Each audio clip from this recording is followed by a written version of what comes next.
dan berkata kepada Yesus, "Pergilah, tinggalkan tempat ini, karena Herodes hendak membunuh engkau." Jawab Yesus kepada mereka, "Pergilah dan katakanlah kepada si serigala itu, aku mengusir setan dan menyembuhkan orang pada hari ini dan besok. Dan pada hari yang ketiga, aku akan selesai.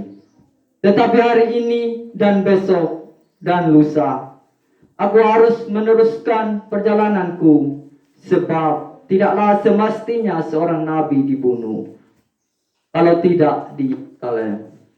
Yerusalem, Yerusalem, engkau yang membunuh nabi-nabi dan melempari dengan batu orang-orang yang diutus kepadamu.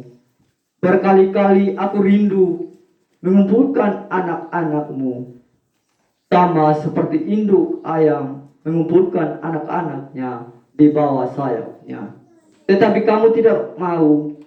Sesungguhnya rumahmu ini akan ditinggalkan dan menjadi sunyi. Tetapi aku berkata kepadamu, kamu tidak akan melihat aku lagi hingga pada saat kamu berkata, berkatilah dia yang datang dalam nama Tuhan." Demikian sabda Tuhan.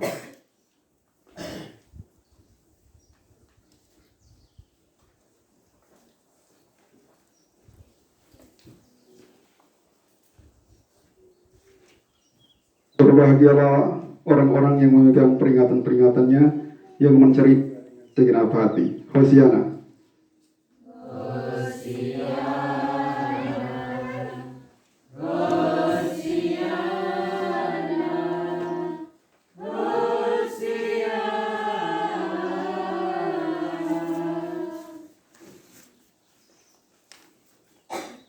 Ada paduan suara atau vokal grup, kesempatan saya berikan.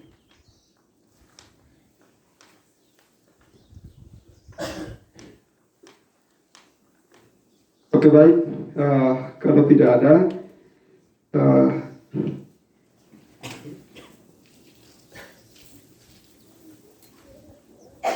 tema rotentukan sinode tudi Allah bersuara demi menegakkan kebenaran.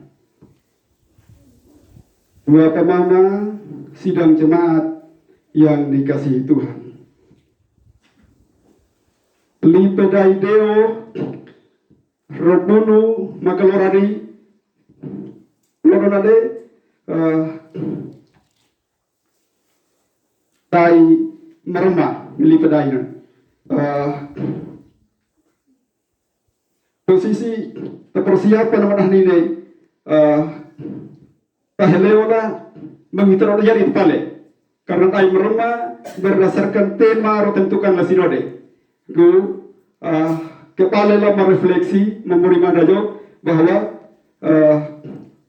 firman Lord onade ami wela rukatwe lekka ngajemaat lekka lema ngaya sebagai dek lepedai li daradeo Lord onade karena berdasarkan tema nade bahwa di murimada ma saman berkembang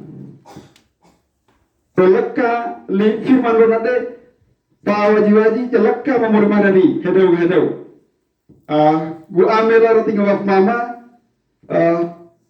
jemaat ro era hari lo nade terdenge li pedai pedaran uri nade oleh tersinggung sebab li pedai lo nade kita ruye la jemaat la sinode bahan ne Madimri lekam armur pada dia hari. Boleh ro hero leka.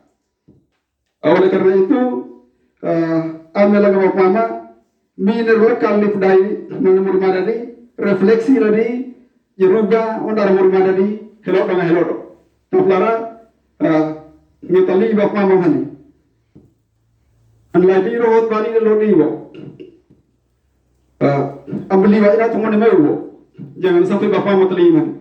Tapi lekang aja, lekang lewat apa mama kena lihat balon nanti. Bapak mama berdasarkan bahan khotbah nanti, muat arah pengentar bahan khotbah Laro Vila Sinode Tudi Amimidi Murimada Ma Awerunade bahwa Murimada ro sering dita iko nga perkembangan ade berani bersuara demi menegakkan kebenaran. Kita li sederhanakan lo pedita mentara status pedita no Facebook ne oleh liwala oleh paliwala ya pekakor wala sederhana ne le tite bane romare berani bersuara demi menegakkan kebenaran. Wahai kedi matara nade terrefleksi memori madadi tuta panidita wala ngadau anahi angadi. Wahai kedi dau anahi angadi dau rumah sekitar murimada mangadi dau do teita hidup mewa. Matara awal do nade lipedarap dai deu bahwa pele iko ngadau jati wetangi umiha ya wala we ngadau dau anahi anga dau marayawa. Giro dau teita korupsi di ulama boleh korupsi. Giro dau teita hidup mewah oleh teita hidup mewah. Dia harus tak berbeda ngadau wala. Minami matara ayat 32 nade li Yesus. Tapi kira dau ayat nade bahwa dau Farisi ayat nade bahwa ayat 32 pergilah dan kata jawab Yesus kepada di ayat 31 Herodes teita tapo tapemade Yesus tapulara makoloni pedai romane terengela do Farisi tapekenga deo bahwa romagaya no tetap oleh Herodes gulita pejauhan ni talodo rati Yerusalem. Tapulara kita hele di ayat 32 nade tai kasar neli muri. Peke benga hingga nade ya tenuledo roerama tarra Yerusalem. Teuta pe iya de peta tahu diwango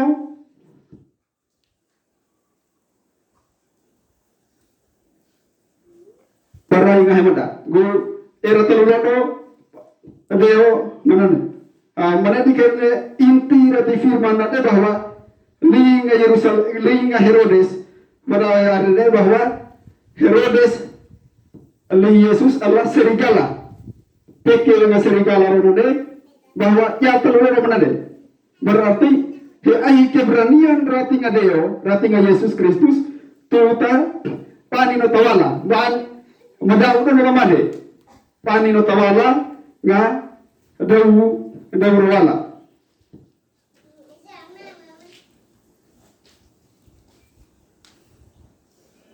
Sebab Yesus liha protoi ta romagaya ta hadapi bahaya matara madano. Bapak Mama sidang jemaat yang dikasihi Tuhan. Injil Lukas ini merupakan salah satu Injil yang sudah menjadi pengetahuan umum bahwa Injil Lukas masuk sebagai daftar Injil sinoptik. Oleh karena itu kita tergoda sebagai hal yang biasa untuk cepat bagaimana membandingkan teks yang kebetulan ada juga di Injil yang lain. Matius, Markus dan sama seperti teks ini dalam ayat teks yang Lukas 13 ayat 31 sampai 35 ini. Dapat juga kita membandingkan dalam Injil Matius 23 ayat 37 sampai 39. Tentu dengan penyampaian yang sedikit berbeda. Kita tentu saja terbuka untuk membandingkan ini. Sidang jemaat yang dikasihi Tuhan, yang ingin saya angkat dalam pengantar khotbah ini adalah bahwa teks ini adalah fase perjalanan Yesus menurut Edwards. Jadi dalam bukunya yang sudah diterjemahkan dalam bahasa Indonesia, Injil Lukas menceritakan bahwa memilih atau membedah Injil Lukas dalam 4 bagian yang besar. Jadi bagian pertama, bagian yang bertema pertama kelahiran yang telah lama dinantikan. Bagian yang kedua, pekerjaan Yesus di Galilea. Dan bagian ketiga, cerita Lukas tentang perjalanan Yesus. Dan yang terakhir atau keempat adalah bagian terakhir klimaks di Yerusalem atau titik puncak di Yerusalem. Nah, dari bacaan hari ini, Bapak Mama, kita berada di bagian ketiga dalam pembagian menurut Edwards. Bahwa bagian ini seakan-akan merupakan perjalanan Yesus ke Yerusalem, tetapi perjalanan ini tidak memiliki langkah yang pasti maupun arah yang jelas.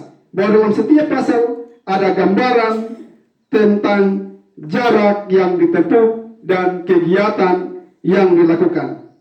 Tetapi itu semua tidak lebih dari sebuah bingkai kerja.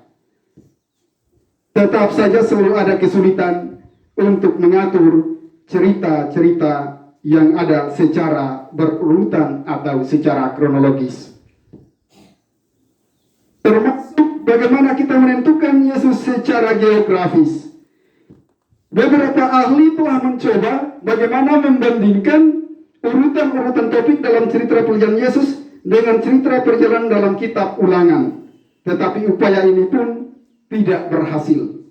Sidang jemaat yang dikasihi Tuhan, walaupun cerita perjalanan Yesus ini dalam setiap episode tidak saling berkaitan, namun cerita tersebut sudah cukup menggambarkan perjalanan Yesus yang sangat menentukan ungkapan mengerahkan pandangan.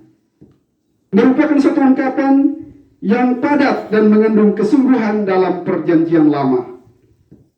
Sebab hampir genap waktu diangkat ke surga. Terjemahan kata kerja diangkat digunakan Lukas di tempat lain untuk menunjukkan pada penyaliban, kebangkitan, kenaikan, yaitu segala sesuatu yang berkaitan dengan Exodus yang dilakukan Yesus dalam peristiwa pemulihan. Cerita pertama mengingatkan kita pada kitab Ulangan utusan yang dikirim Yesus untuk membuat persiapan, mengingatkan kita kepada 12 orang mata-mata yang diutus Musa yang tertulis dalam Ulangan 1 ayat 24. Sekaligus ada penunjukan-penunjukan yang mengarah pada perkataan Yakobus dan Yohanes mengenai api yang turun dari langit. Sebenarnya mengarah kepada 2 Raja-Raja 2 ayat 1 sampai 10. Ketika Elia melakukan penghukuman yang Yesus tidak mau melakukannya juga. Ketika ada seorang yang pamitan kepada keluarganya sebelum ia mengikuti Yesus. Itu terdapat dalam Lukas 9 ayat 61. Sebenarnya ia meminta izin sama seperti yang diberikan Elia kepada Elisa. Tidak jelas dikatakan mengapa orang Samaria menolak Yesus. Penolakan ini jelas untuk mengingatkan pembaca atau sidang jemaat yang dikasihi Tuhan yang hadir untuk merefleksikan firman Tuhan hari ini, bahwa penolakan di Nazaret pada awal pelayanan Yesus. Sidang jemaat yang dikasihi Tuhan, Lukas juga hendak menjelaskan perjalanan sebagai alat cerita dan bukan kronologi. Pertama, orang Farisi datang kepada Yesus dan menyuruh meninggalkan tempat ini karena Herodes akan membunuhnya. 4 pasal yang bercerita tentang perjalanan, ternyata Yesus belum jauh berjalan. Masih saja di daerah kekuasaan Herodes Antipas yang berkuasa atas Galilea dan Perea. Yesus pun tidak takut. Sedang jemaat yang dikasihi Tuhan, begitu juga dengan Herodes yang ingin membunuh Yesus, padahal semula ingin mengetahui tentang Yesus. Sungguh, pada penggunaan 2 kata, ada 2 kata yang perlu kita ingat kalau kita mau merenungkan akan firman Tuhan ini, yaitu I must, aku harus, dan I can not be, tidak semestinya, mengandung arti kegiatan nubuatan perjanjian lama yang akan digenapi. Baik Herodes maupun Farisi tidak dapat memahami peristiwa ini. Ini nubuatan bahwa mereka tidak mengerti akan periode waktu, yakni 3 hari yang jelas menunjukkan rentang waktu yang pasti, yang telah ditentukan dan tidak berubah lagi, bahwa Yesus tidak akan pernah lari sekalipun dia mendengar bahwa Herodes akan membunuhnya. Dia akan pasti bahwa 3 hari itu dia berada di Yerusalem. Dalam teks ini kita mendapat kesan kuat bahwa seorang nabi yang kematiannya di Yerusalem telah dinubuatkan.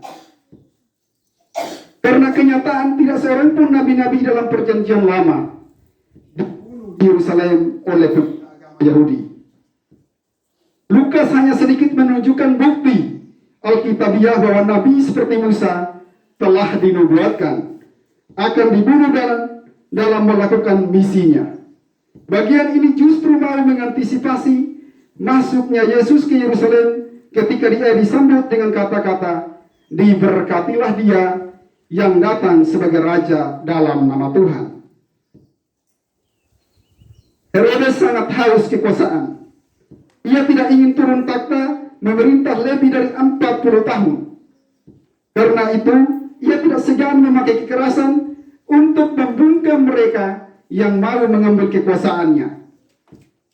Maka siapapun yang mengancam kekuasaannya akan dihabisi. Dan Herodes sudah mendengar tentang Yesus.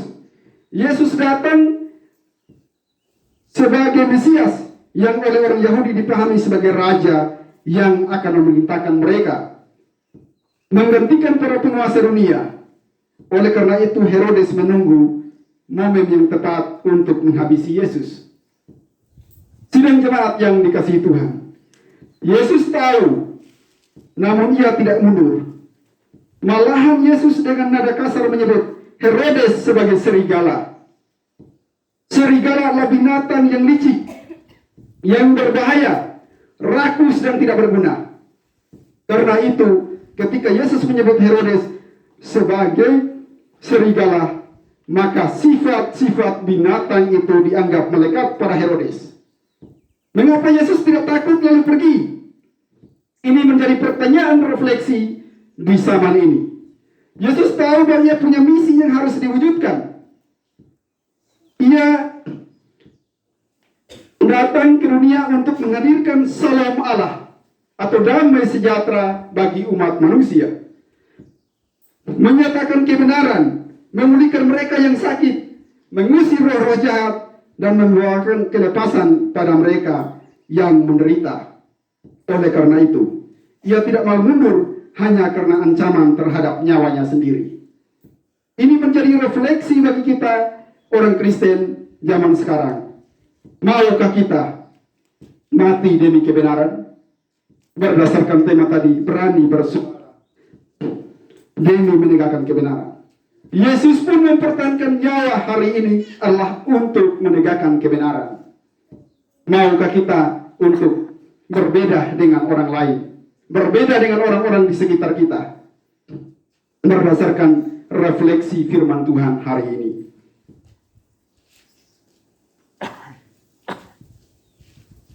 Oleh karena itu ia tidak mau mundur hanya karena ancaman terhadap nyawanya sendiri. Kebenaran Allah tidak boleh dikompromikan dengan ancaman dari Herodes atau siapapun. Itu bagi pribadi Yesus. Yesus malah rela kehilangan nyawa asalkan kerajaan Allah dinyatakan bagi dunia. Ia rela menyambut kematiannya di Yerusalem, tempat di mana para nabi biasa terbunuh. Yerusalem adalah kota Allah, tempat di mana bait Allah berada. Ia menjadi simbol kehadiran Allah. Tetapi di sanalah para nabi seringkali terbunuh dalam sejarah Israel ketika para nabi menyampaikan kebenaran Allah. Mereka ditolak, diancam, bahkan dibunuh. Yesus mengetahui hal itu. Itulah sebabnya dalam ayat 34 tadi, Yesus menyatakan keprihatinannya atas Yerusalem. Yesus berkata, "Yerusalem, Yerusalem, engkau yang membunuh nabi-nabi dan melempari dengan batu orang-orang diutus kepadamu." Ini semacam ratapan, Sebab kota yang menjadi pusat ritual agama itu bukannya menjadi tempat di mana Shalom Allah hadir, tetapi malah menjadi tempat penolakan terhadap para hamba Tuhan. Itulah sebabnya dalam ayat 35, Yesus menyatakan bahwa Yerusalem akan menjadi sepi karena ditinggalkan orang-orang. Sidang jemaat yang dikasihi Tuhan, Yesus bukan hanya bicara ia melakukan apa yang dikatakannya. Injil mencatat bahwa Yesus meneruskan perjalanannya, mengajar, menyembuhkan mereka yang sakit, mengampuni orang yang berdosa, memberi makan mereka yang lapar, menerima mereka yang dipandang hina dan najis. Kebenaran Allah itu terus dikerjakan oleh Yesus hingga ia ditangkap, diadili, disalibkan, dan akhirnya mati dan disalibkan. Mati dan dibangkitkan. Kenyataan ini menunjukkan bahwa Yesus membuktikan diri sebagai Mesias yang berani mempertaruhkan nyawanya demi kebenaran Allah.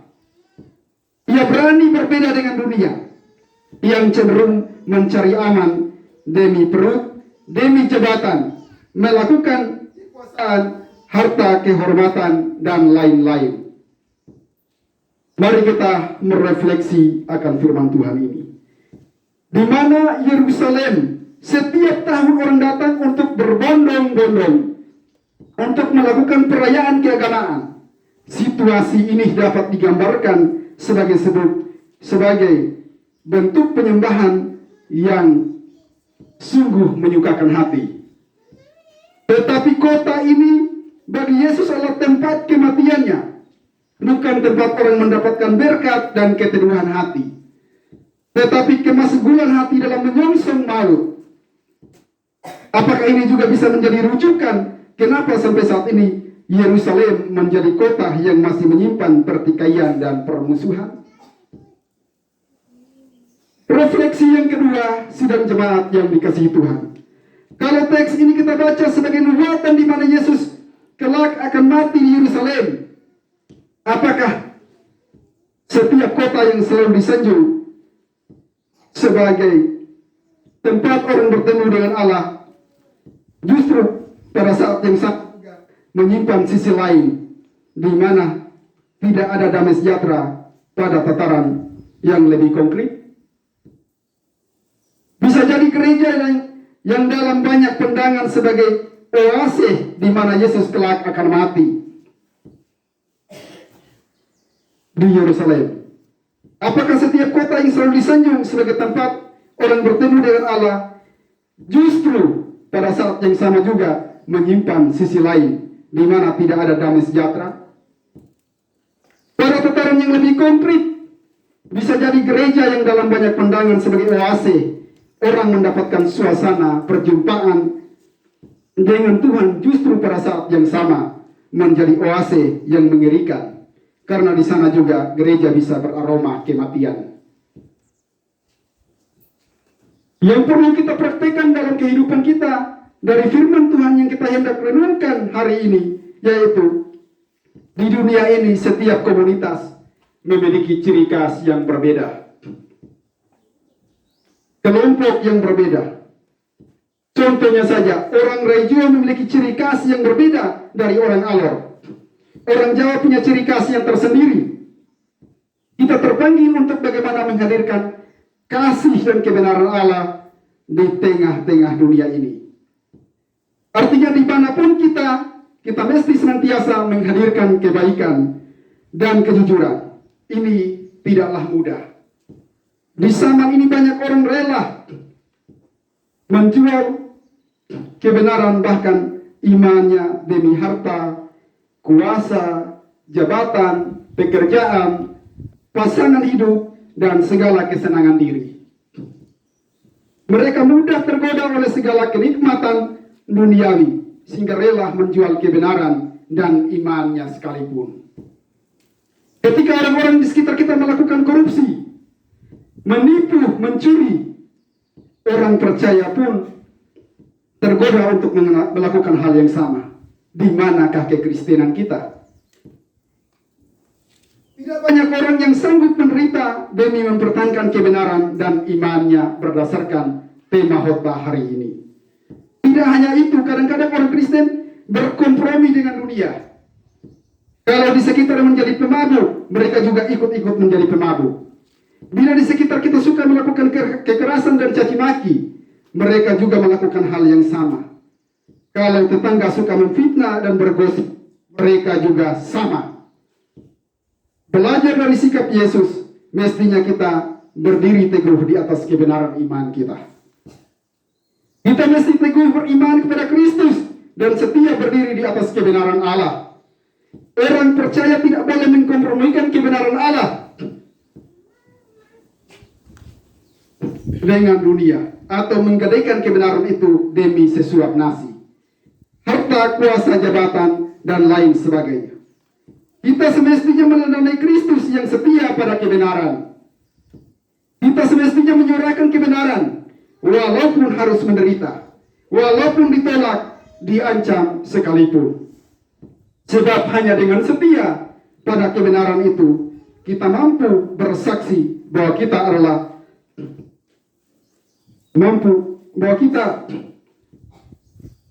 adalah murid Kristus. Kita tidak boleh sama dengan dunia yang warnanya gelap, yang warnanya kuning atau abu-abu. Kita mesti berbeda warna. Warna kita harus jelas, harus berwarna putih, lambang dari kesucian hidup. Artinya sekitar kita boleh menjadi peminum alkohol, tapi kita tidak. Tetangga kita boleh suka menyakiti sesama, tetapi kita tidak. Beranikah kita mengatakan tidak pada hari ini ketika kita merefleksikan akan firman Tuhan? Bagaimana caranya? Mulailah dari diri sendiri. Bukan kita melihat orang lain. Kalau kita melihat orang lain, bahwa dia saja seperti itu, kenapa saya tidak? Kita harus menjadi diri sendiri, kita harus berbeda dengan dunia, dan kita juga harus berbeda dengan orang lain. Bagaimana caranya? Belajar menjadi pribadi yang benar. Belajar untuk jujur, belajar untuk setia, belajar untuk lurus, dan belajar untuk bersih, yang baik, yang suci, yang kudus, seperti Kristus. Ini memang berat, Bapak Mama. Saya pun hari ini yang menyampaikan kebenaran firman Tuhan ini, saya tidak mampu mengaplikasikan dalam kehidupan saya. Tetapi apapun hari ini, perlu kita refleksikan bersama-sama, bahwa firman ini bukan hanya untuk jemaat yang mendengar, tetapi untuk saya juga yang menyampaikan berita kebenaran. Karena firman Tuhan adalah pedang bermata dua.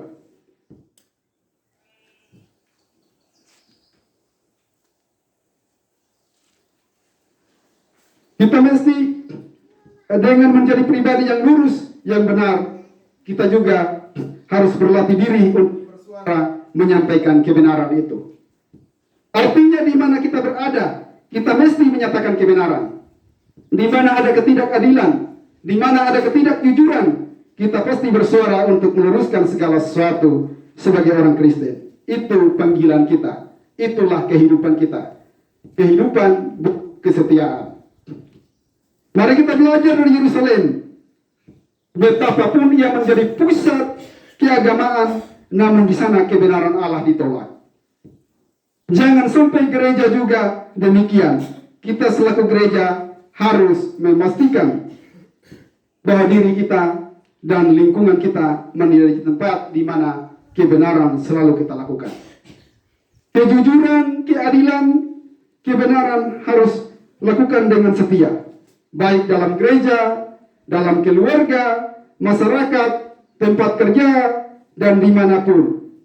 Gereja harus menjadi tempat kita belajar. Berlaku baik, berlaku benar, berlaku jujur, berlaku lurus. Dan dari situ ketika menjumpai sesama di luar, kita lakukan hal yang sama hanya dengan cara itu.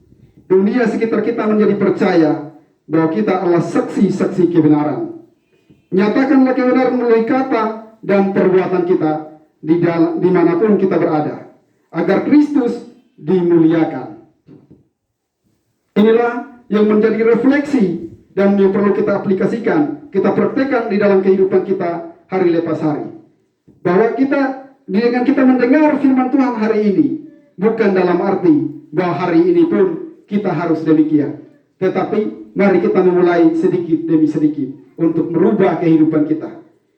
Jika firman Tuhan hari ini yang kita renungkan sesuai dengan kehidupan kita, mari kita refleksi, mari kita renungkan. Dan kita tidak boleh mempersalahkan siapa yang berkhotbah hari ini. Tetapi ini adalah sebuah refleksi di minggu kesengsaraan. Kalau Yesus Kristus berani sengsara demi umatnya, apakah kita berani atau tidak untuk mengatakan kebenaran di tengah-tengah kehidupan kita? Ini menjadi pertanyaan refleksi untuk kita renungkan di minggu-minggu sengsara ini. Sidang jemaat yang dikasihi Tuhan. Demikian firman Tuhan yang dapat saya sampaikan. Mengimanai tu Bapa Mama Roh Era Terangi Helau Nali Dara Lipedai Deo Ma Awenade kiranya bisa tapi kako menara murid paga murid mana di helok dong helodo sekalipun di tak mampu tapi bisa ditalawan jara lipedai deonan giro kami ro pedai ro pale deonan bahwa di masih kodita dei tahlaung rayawa mai di memulai ta belajar ketika diterangi firman nadelodi tu ta pekakola di helodo ndara murmada di amin.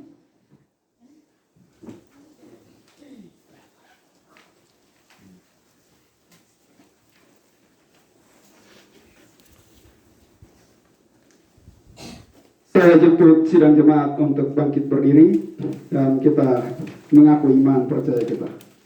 Bersama dengan umat Tuhan di segala tempat, mari kita membarui iman percaya kita dengan mengucapkan pengakuan iman rasuli. Demikian, aku percaya Bapa yang Maha Kuasa, Khalik langit dan bumi, dan kepada Yesus Kristus, Anak yang tunggal Tuhan kita, yang dikandung daripada Roh Kudus, dari anak darah Maria, bangkit Pilatus, disalibkan, mati dan dikuburkan, turun ke dalam kerajaan maut. Yang ketiga, itulah dari antara orang mati, ke surga, duduk sekarang Allah, Bapa yang Maha Kuasa. Yang datang dari sana, menghakimi orang hidup yang mati. Aku percaya kepada Roh Kudus, Gereja Kudus dan Am, persekutuan orang kudus, ampunan dosa, pembangkitan daging, dan hidup yang kekal. Pujilah Tuhan Sang Raja. Tuhan Sang Raja,